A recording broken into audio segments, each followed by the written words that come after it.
यह कहानी एक ऐसे आदमी की है जिसने अपने नंगे हाथों से ऐसी नकली नोट बनाई जो असली से भी ज्यादा असली लगती थी। कोई भी आधुनिक मशीन उसे पहचान नहीं सकती थी। वह एक चित्रकार था जो जिंदगी के ऐसे मोड़ पर पहुंच चुका था जहां से उसे कोई रास्ता नजर नहीं आ रहा था।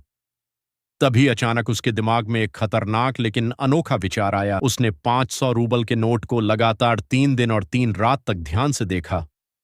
हर एक डिजाइन, हर एक लाइन, हर एक पैटर्न को समझा और फिर उसे अपने हाथों से उतारना शुरू किया। उसने इतनी बारीकी से काम किया कि उसकी बनाई हुई कॉपी असली जैसी दिखने लगी। फिर उसने उन सभी हिस्सों को जोड़कर एक परफेक्ट बेस प्लेट तैयार की। अब उसे कागज पर प्रिंट करना था। इसके लिए उसने अपने दोस्त फिलो की मदद ली, जो बचपन से अपने दादा की प्रिंटिंग फैक्ट्री में काम करता आया था और मशीनों की हर बारीकी जानता था। फिलो ने पहले उस प्लेट को प्रिंट किया, फिर चित्रकार ने उसमें बारीक सुधार किए। इसके बाद उन्होंने कांच के छोटे मोतियों से उसे पॉलिश किया, फिर केमिकल प्रोसेस किया और ओवन में सुखाया। अब उनके पास एक परफेक्ट नकली नोट तैयार थी, लेकिन उनकी मशीन पुरानी थी जो एक बार में सिर्फ एक रंग प्रिंट कर सकती थी, इसलिए उन्हें 4 बार प्रिंट करना पड़ा। हर बार मशीन साफ करनी पड़ती और फिर नया रंग डालना पड़ता। दोनों तरफ प्रिंट होने के बाद उन्होंने अतिरिक्त हिस्सों को काट दिया। अब सबसे जरूरी था सिक्योरिटी स्ट्रिप। उन्होंने असली नोट से स्ट्रिप निकालकर उसे अपनी नकली नोट में सावधानी से डाल दिया। फिर सीरियल नंबर भी जोड़ दिए, लेकिन उन्हें लगा कि नोट बहुत नई दिख रही है, इसलिए उन्होंने उसे चाय में डुबोया और ब्लॉर से सुखाया, जिससे वह इस्तेमाल की हुई लगे। अब टेस्ट का समय था। दोनों एक भीड़-भाड़ वाले सुपरमार्केट में गए। दुकानदार को नोट पर शक हुआ और उसने फिलो को पकड़ लिया, लेकिन सोनी ने तुरंत उसे छुड़ाया और दोनों वहां से भाग निकले। वापस आकर सोनी ने समझा कि असली समस्या कागज की है। असली नोट का स्पर्श अलग होता है। फिर दोनों ने शहर भर में अलग अलग कागज ढूंढे और आखिरकार एक मैगजीन में वैसा ही फील मिला।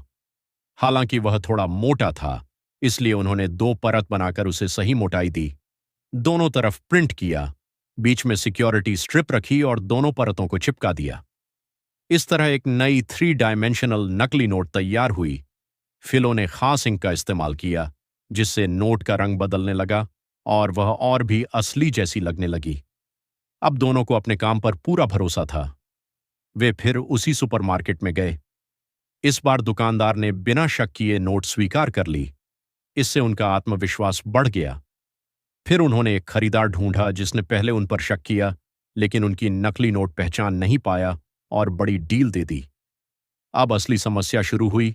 इतने बड़े ऑर्डर को पूरा करने के लिए उनके पास न पर्याप्त सामग्री थी और न ही उपकरण। सोनी ने अपने चाचा को शामिल किया। उन्होंने कर्ज लिया और नई मशीनें खरीदी, लेकिन असली कागज अभी भी समस्या था, क्योंकि वह केवल सरकारी नियंत्रण में मिलता था। इसलिए उन्होंने एक बड़ा जोखिम उठाया और एक पेपर फैक्ट्री से कागज चुरा लिया। नए उपकरणों की मदद से अब वे एक साथ 6 नोट प्रिंट कर सकते थे, जिससे उनकी स्पीड कई गुना बढ़ गई। धीरे धीरे उन्होंने बड़ी मात्रा में नकली नोट बनानी शुरू कर दी, लेकिन जितनी तेजी से उनका काम बढ़ रहा था, उतना ही बड़ा खतरा भी उनके करीब आ रहा था, क्योंकि इस खेल में एक छोटी सी गलती भी सब कुछ खत्म कर सकती थी। फिर भी वे रुक नहीं सकते थे, क्योंकि अब उनके पास वापस लौटने का कोई रास्ता नहीं था, और यही उनकी कहानी को और भी ज्यादा खतरनाक और रोमांचक बना